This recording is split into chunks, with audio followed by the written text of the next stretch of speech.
Assalomu alaykum hurmatli dehqon bog'bonlar, uzum ishqibozlari, kanalimiz kuzatuvchilari. Bugun 27-mart sanasida turibmiz. Tursunzoda shahri, Tojikistonda, Tursunzoda shahrida. O'g'lom akani issiqxonalarda, ya'ni ko'chatxonalarda turibmiz. Videoni oxirigacha ko'ring, inshaalloh foydali bo'ladi. Xo'p, akalar, bu yerda bir necha turdagi ko'chatlar tayyorlanyapti. Rustamjon, hormang. Bu kishi G'ulom akani o'g'illari, ikkinchi o'g'illari. Xo'p, bu yerda qanaqa ko'chatlar asosan? Tak payvand, ko'ber ko'chatlar. Uzum uchun tak payvandlar, ya'ni yovvoyi ildizlar. Kober, Remsi, Teleki hamda yana bir navi bor edi. Vits rupestris degan navi bor.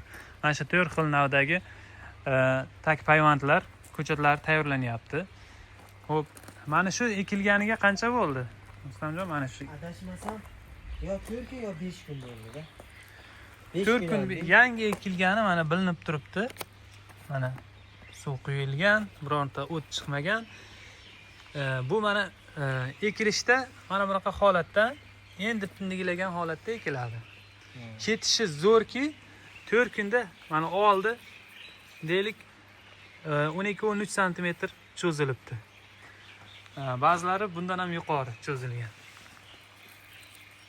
Bu degani o'suvchanligi juda yuqori. Hosildorlikka ham menimcha mana shu nav zo'r bo'lsa kerak. Sababi mana bitta qalamchada 3 bosh hosil hozirdanoq. Bu hosillar endi kerak emas-ku. O'tgan yili payvand qilindi-ku, xuddi mana shunaqa ko'chatdan ekilib. Qaysi vaqtda ekdingiz o'shani? Rekord darajada bo'lganda. Birinchi kun ekkanimizda 25-may kuni boshladik ekishni. Iyun oyida ham ekkan. Iyul oyida ekkanlarimiz ham bor. Ular ham tepaga chiqib ketdi. Yarim metrlik ko'chat. Iyul oyida mana shu ko'chatni ana shunaqa holatda esin, endi bundan sal o'sgan edi. Ekdilaringiz, keyin qaysi payt payvand qildingiz? Ro'pararosa 1 oyda simga yetib keldi, bo'yimdan uzun holatga. 2.20 bo'ldi o'sha. 2.5 qarich joyini qirqib tashab, mana shu bo'yim baravar joyidan payvand qilganman. O'sha payvand qaysi avgust sentyabr oyiga borib hosil qilib pishirdi. Ham donasi mayda bo'lib qolmadi. Dona juda ham yirik bo'lib, bir yoshli ko'chatlar nishona hosil berdi. Ana ko'pchilik bu haqida hali ma'lumotga ega emas. Bizda ham hozircha yangilik. Tajribadan o'tkazganlarimizni sizlarga aytyapmiz va kelgusida yana bulardan ham tajriba qilib ko'ramiz. Mana bu qaysi nav? Bu menimcha o'tgan yilgi tag tomiri 2 yillik kesib qo'yilgan, endi mana shuncha ko'karib o'sdi. O'tgan yilgi novda qirqib tashlangan, tagidan bir ko'prik qoldirib qo'yilganda yana o'sib chiqyapti. Bu kober. Bularni kober 5BB. O'sha navi. Bu ham yaqinda ko'kladi o'zi, 15 kun atrofida bo'ldi. Mana ko'rib turibsiz, qarang, yarim metr. 15 kunda o'zi 40-50 sm o'sib ketdi. Bu aytayotganlarimiz shunchaki gap emas. Buni ekib parvarishlagan, ya'ni tajribadan o'tkazgan odamlar biladi. O'suvchanligi juda yuqori. Mana bu qaysi nav? Bu o'sha Vits rupestris degan. Vits rupestris. Bu menimcha ko'p shoxlar ekan shekilli. Hozir siz o'tgan yil qanaqa uzum uladingiz shunga?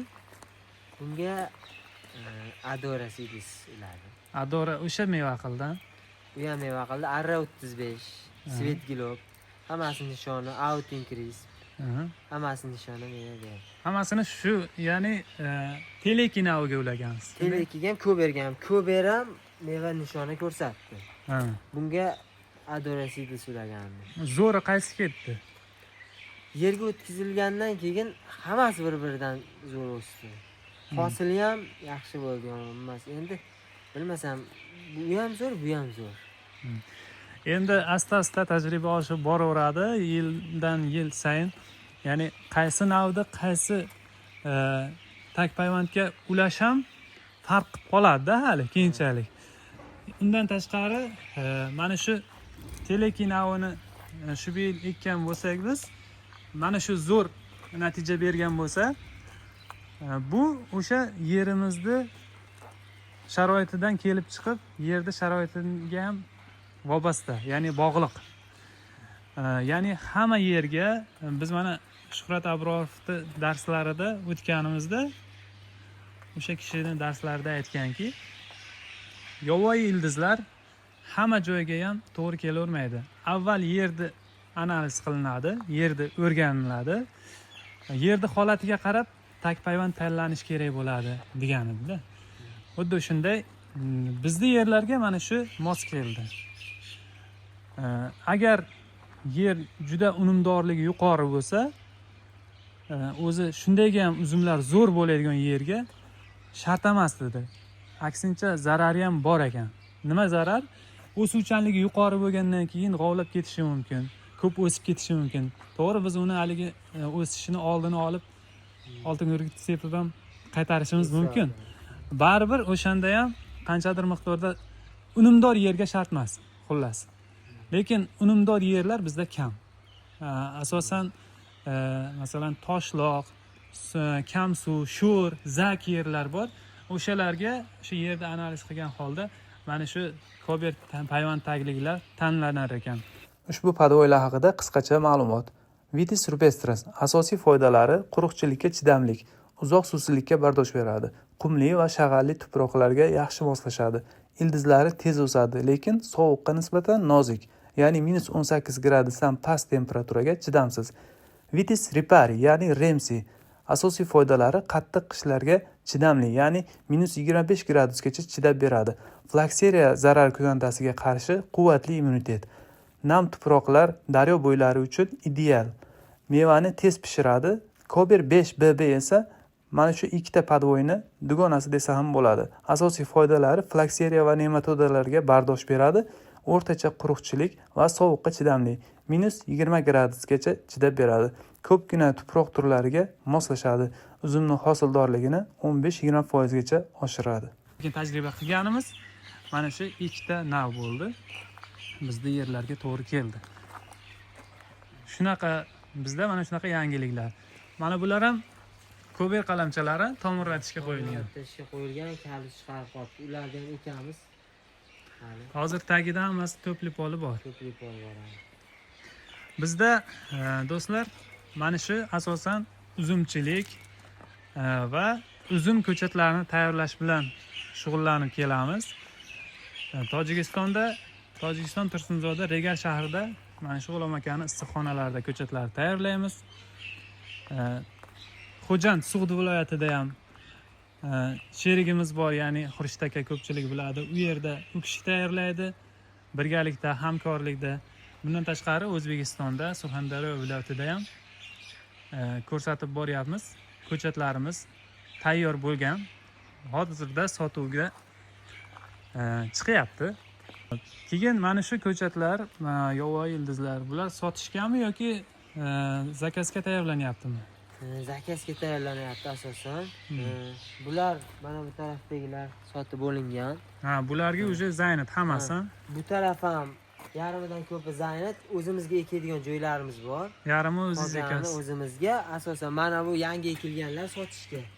Mana shular ha. Undan keyin mana bu tomirlatishga qo'yilganlar ham hadini xudolasi tomirlab qolsa ularni ham ekamiz, ular ham sotishga bo'ladi. Ya'ni o'sha tomirlagandan keyin stakanga olinsa 10-15 kunda tayyor bo'lib qolar ekanda sotuvga, shundaymi? Ha. Ya'ni yerga ekishga tayyor bo'lib qoladi. 4 kun 5 kunda qarang holatini qanday ketyapti. O'sishi rosa ham yaxshi holatda. Tushunarli. Do'stlar, biz sizlarga faqat ishonchli, sinovdan o'tgan, tajribadan o'tgan ko'chatlarni yetishtirib tayyorlab beramiz. Nafaqat ko'chatlar, ko'rib turganingizdek,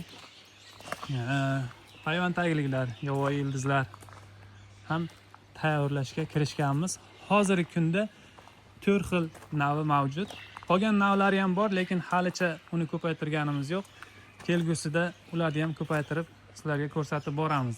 Bundan tashqari uzum navlarimiz necha xil turga yetdi bugunga kelib? Yangi navlardan. 20 dan oshiq bormi? 20 dan oshiq uzum navlari. Ya'ni bizda sharoitga to'g'ri keladigan, sinovdan o'tayotgan navlar bular. Bu yil xudo xolasa ana shu yangi sortlarda mana shu ko'berga ulangan, podvoy sortlarga ulanganlarni mevasini ko'rsataman xudo xolasa. Xudo xohlasa o'shanday yangi sortlarni, yangi navlarni mana shu payvand taglarga ulanadi. Shu yil xudo xohlasa kuzda, ya'ni sentyabr, avgust oylarida bular o'sha ulangan payvand do'stni hosilini pishirib yetkazadi. Shunda sizlarga har yilgiday yangi navlarni ko'rsatib boramiz. Agar sizlarga mana shunaqangi ishonchli, sifatli, sinalgan uzum ko'chatlari yoki yovvoyi ildizlar kerak bo'ladigan bo'lsa, agar siz bizni ko'pchilik obunachilarimiz O'zbekistondan kuzatadi, O'zbekistondan bo'lsangiz, telefon raqamlarimizni qo'yib qo'yamiz. Faqat uzum ko'chatlari bor O'zbekistonda hozircha. Keyinchalik bu yovvoyi ildizlarni ham tayyorlashga harakat qilamiz. O'zbekistonliklar O'zbekiston telefon raqamlariga, Tojikistondan bizni kuzatayotgan bo'lsangiz, Tojikiston raqamlarini ham qo'yamiz. Bemalol murojaat qilib olishlaringiz mumkin bo'ladi. Hammaga rahmat, sog' bo'linglar, salomat bo'linglar. Bizda mana shunaqangi yangiliklar va kuzatib boringlar uzumchilik haqida mana shunaqa yangiliklar xudo xolasa Agronolitni kanallarida bo'ladi. Sog' bo'linglar.